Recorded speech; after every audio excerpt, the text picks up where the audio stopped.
வணக்கம். பல நாள் எதிர்பார்த்த அந்த மாற்றம் அது ஒரு வார்த்தை கிடையாது. பல இளைஞர்களுடைய வாழ்க்கை. எத்தனை பேருக்கு அரசியல் மீது ஆர்வம் இருந்திருக்கும். ஆனால் திமுக அதிமுகன்ற கட்சிகள்னால அந்த ஆசை பறிபோயிருக்கும். எங்கே பார்த்தாலும் ஊழல், எதில் பார்த்தாலும் ஊழல், எதுக்கு எடுத்தாலும் ஊழல், லஞ்சம். இதை தவிர வேறு அரசியலில் எதுவுமே இருக்காது. இப்படி எந்த இதில் இருந்துன்னா கிட்டத்தட்ட 2016 விஜயகாந்த் அவர்கள் வராரு அப்படின்றதுக்கு அப்புறம் தான் அந்த மாற்றம்ன்ற விஷயமே வெளியே வருது. அவரும் முயற்சி பண்ணாரு, எதிர்கட்சி தலைவரும் ஆனாரு, மக்கள் ஏக போக ஆதரவு கொடுத்தாங்க. அதுக்கடுத்து அவருடைய உடல்நிலை சரியில்லாதனால அந்த மாற்றம்ன்ற விஷயம் அப்படியே டம்ப் ஆயிடுச்சு. திரும்பி திமுகவை தாண்டி வேற யாருமே கிடையாது அப்படின்னு போயிட்டே இருக்கு. இந்த இடப்பட்ட நாட்களில் எத்தனையோ ஊழல்கள். ரஜினி வரேன்னு சொன்னார், அவருடைய சுயநலத்துக்காக போயிட்டாரு. கமல் வந்தார், ஆனால் பாதியிலே கமலை எடுத்துட்டு போயிட்டாரு. அதுக்கடுத்து ஒரு மாற்றத்துக்காக ஒரு விஷயம் நம்ம எல்லாரும் இயங்கிக்கிட்டு இருக்கப்ப எல்லாத்துக்கும் அடிப்படை தேவை பணம் அப்படின்றத ஒரே ஒரு மனுஷன் தான் இந்த இருக்கார் பார்த்தீங்களா, தமிழ்நாட்டினுடைய முதலமைச்சர் ஜோசப் விஜய். 150 கோடியோ 200 கோடியோ அவ்வளோ சம்பளம் வாங்கிட்டு அதை தூக்கி போட்டார்.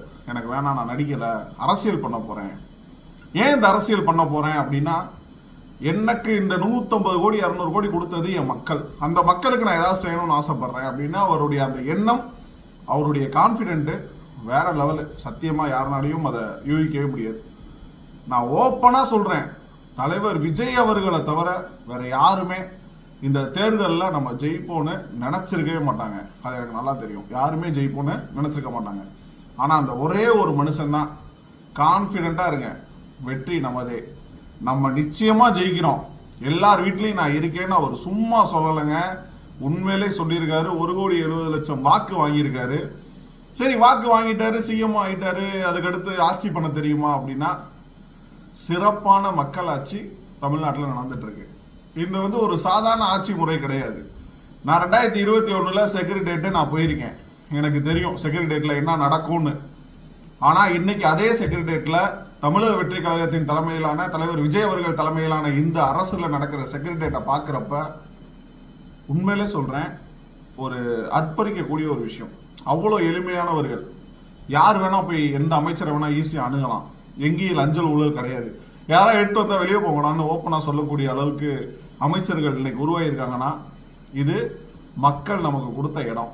அந்த இடத்த தலைவர் விஜய் அவர்கள் நம்மளை நம்பி கொடுத்துருக்காங்கன்னு ஒவ்வொரு அமைச்சர்களும் சட்டமன்ற உறுப்பினர்களும் ஊழல் செய்யணும் இல்லை, ஊழல் செய்ய யோசிக்கவே மாட்டாங்க. கடவுள் கொடுத்த வரம், நம்மளுடைய தலைவர் இந்த ஆட்சி நம்ம கடவுள் கொடுத்த வரம் அப்படின்னு எல்லாரும் ஒரு அருமையான ஆட்சி செய்கிறாங்க. இந்த இடப்பட்ட இந்த 50-60 நாட்களில் எத்தனையோ விஷயங்கள், சிங்கப்பெண் அதிரடிப்படை, அது மட்டும் இல்லாமல் நிறைய நல்ல விஷயங்களை தொடர்ந்து மக்களுக்காக ஆக்கப்பூர்வமாக செய்யக்கூடிய ஒரே கட்சியாக தமிழக வெற்றி கழகம் வந்திருக்கு.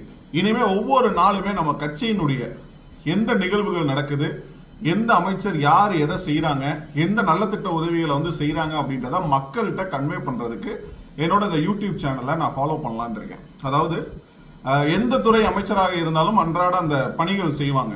ஏன்னா இந்த மாற்றத்துக்காக நம்ம அவங்க என்னென்ன பண்ணுறாங்கன்னு உங்களுக்கும் தெரியணும்ல. ஸோ அதனால் அதை பற்றி பேசலான் இருக்கேன். கண்டிப்பாக சப்போர்ட் பண்ணுங்கள். முடிஞ்ச வரைக்கும் ஷேர் பண்ணி யூடியூப்பில் சப்ஸ்கிரைப் பண்ணி ஃபாலோ பண்ணிக்கோங்க. தேங்க்யூ.